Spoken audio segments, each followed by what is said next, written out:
अनंत कोटी ब्रह्मांड नायक महाराज योगीराज परब्रह्म भक्त प्रतिपालक सेगाव निवासी समर्थ सद्गुरू श्री गजानन महाराज की। आजचा विषय हाच आहे, 19 तारखेला सुनीता विल्यम ह्या सुखरूप पृथ्वी तलावरती 3:30 वाजता सुखरूप पद्धतीने त्या उतरल्या आहेत। सुनीता विल्यम्स यांच्याविषयी सांगायचं झालं, त्यांचे वडील दीपक पांडे हे 1957 साली अमेरिकेमध्ये स्थायिक झाले। ते तसे गुजरातचे।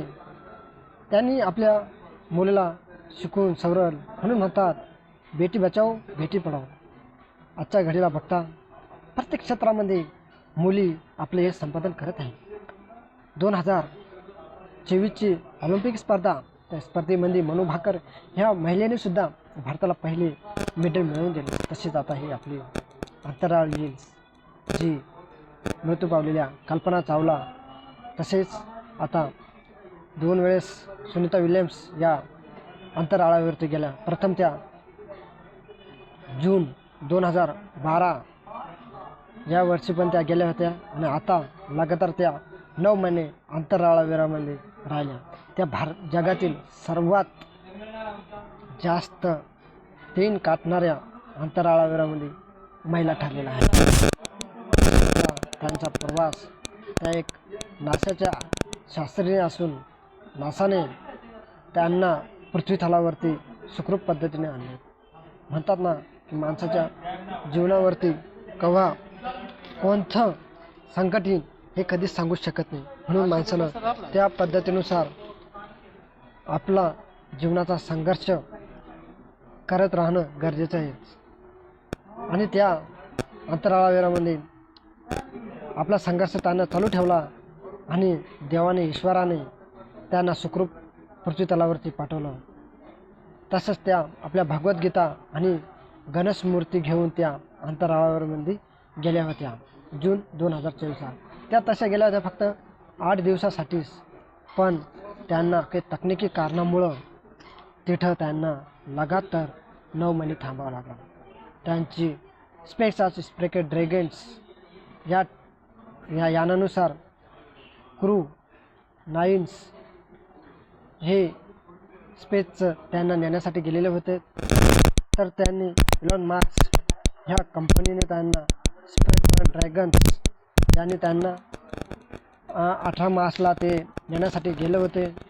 आणि तिथं गेल्यानंतर त्यांनी जे 4 सदस्य जे गेलेले होते त्या सदस्यांचे नावं ह्या पद्धतीनुसार आहेत: एनी मॅक्लॉन्स, निकोलस, जपानचे ताकियो ओनिशा आणि रूसचे किर्किल फोरेसेस हे तिथं अंतराळावरमध्ये सुनीता विल्यम्सला आणि त्यांचे बॅरी विल्मर्स हे साथी यांना ते नेण्यासाठी गेले होते।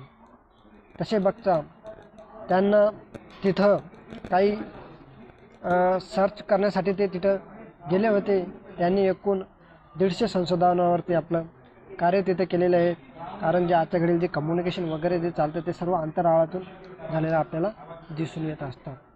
तर मग तिथं त्यांना काही गोष्टींना तोंड द्यावं लागलं, कारण तिथलं जे वातावरण, पृथ्वीचं वातावरण आणि अंतराळावरचं वातावरण याच्या दरम्यान असण्याचा फरक आहे।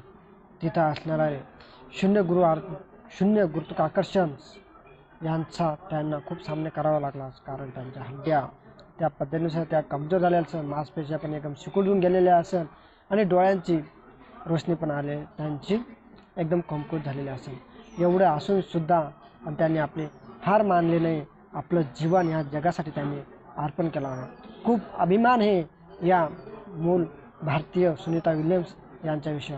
बघा, आजच्या घडीला म्हणाला महिला आहे, पण किती नाव रोशन केलं आपल्या भारत देशाचं, पण याचा खूप असा अभिमान येत आहे। गुरुत्वाकर्षण अंतराळावरमध्ये 0 असल्यामुळं तिथं मानवाचा वजनामध्ये खूप कमी प्रमाणात वजन कमी प्रमाणात दिसून येताना आपल्याला दिसत आहे।